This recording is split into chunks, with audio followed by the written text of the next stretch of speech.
it is tricky, because I think there's a way of playing comedy that you watch comic films and there's a specific style to it, and then because this one had both those elements, and I think the same for dramatic films, there's a particular style. I thought the whole concept behind it was so kind of awful and yet funny at the same time, that you sort of just needed to play it kind of truthfully, and then the comedy would sort of would come out in it. So hopefully that's what's happened.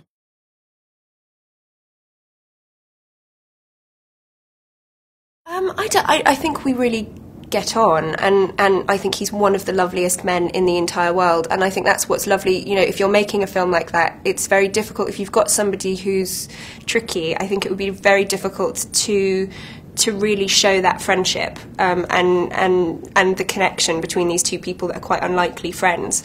I think because Steve is so lovely, it's very easy to kind of get that connection very quickly on a personal, actual level, and on a kind of character level as well.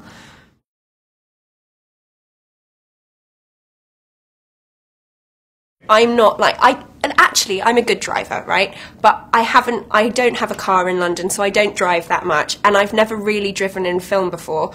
So I had never experienced the whole driving and acting at the same time. So acting driving badly in a riot really just turned into me actually driving really badly and nearly killing Steve by slamming my foot on the brake. And he was in the back and he launched himself straight forward into the cameraman, and sort of the whole, I think if the cameraman can have children after that, it'll be like a really great thing. Luckily nobody was killed, but I think everyone was like, okay, I think we're done now.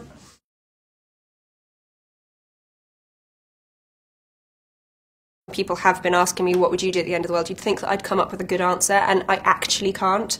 I think I'd be crying and be terrified in the corner. I'd like to think that I'd be really happy drinking margaritas and dancing somewhere beautiful with a lot of friends, but actually I think I'd be terrified.